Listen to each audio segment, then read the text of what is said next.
They see my disability, I see my ability. They call me disabled, I call myself differently abled. There are some incidents that happen in your life. Those incidents break you, deform you, but they mold you into the best version of you. And the same thing happened to me. I was 18 years old when I got married. My father wanted me to get married. And all I said was, if that makes you happy, I'll say yes. And of course, it was never a happy marriage. Just about after 2 years of getting married, I met a car accident. Somehow my husband fell asleep and the car fell in the ditch.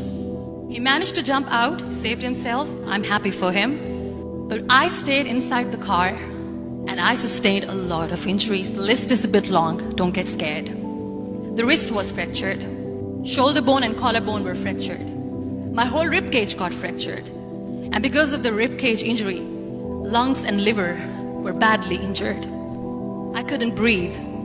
I lost urinary bowel control. That's why I have to wear the bag wherever I go. 3 vertebrae of my backbone were completely crushed, and I got paralyzed for the rest of my life.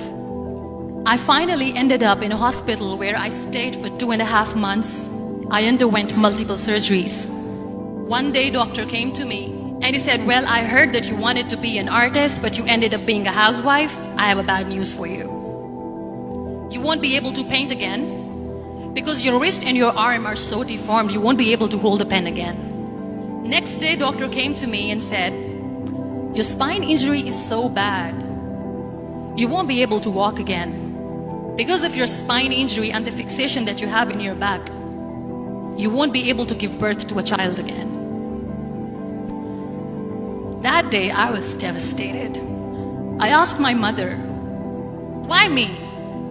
And that is where I started to question my existence. Why am I even alive? And that is where I realized that the words have the power to heal the soul.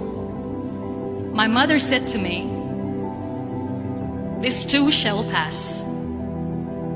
God has a greater plan for you. I don't know what it is, but He surely has. And in all that distress and grief, somehow or the other, those words were so magical that they kept me going. One day I asked my brothers, I know I have a deformed hand, but I'm tired of looking at these white walls in the hospital and wearing these white scrubs. I'm getting tired of this. I want to add more colors to my life. I want to do something. Bring me some colors, bring me some small canvas. I want to paint. So the very first painting I made was on my deathbed, where I painted for the very first time. It was not just an art piece or just my passion. It was my therapy. And then I was discharged and I went back home. And I went back home and I realized that I have developed a lot of pressure ulcers on my back and on my hip bone. I was unable to sit. There were a lot of infections in my body, a lot of allergies. So doctors wanted me to lie down on the bed straight for not 6 months, for not 1 year, for 2 years. I was bedridden, confined in that one room, looking outside the window, listening to the birds chirping and thinking maybe there will be a time when we'll be going out with the family and enjoying the nature. That was the time where I realized how lucky people are.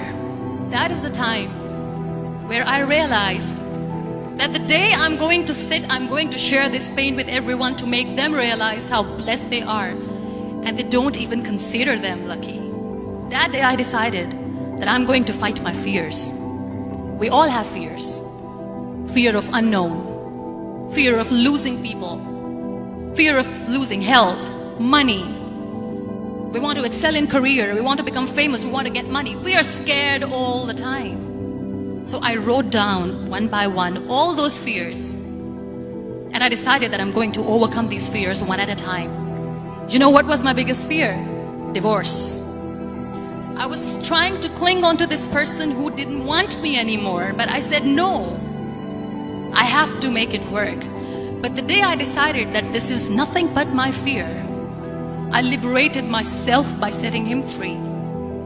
And I made myself emotionally so strong that the day I got the news that he's getting married, I sent him a text that I'm so happy for you and I wish you all the best. And he knows that I pray for him today. Number 2 was, I won't be able to be a mother again.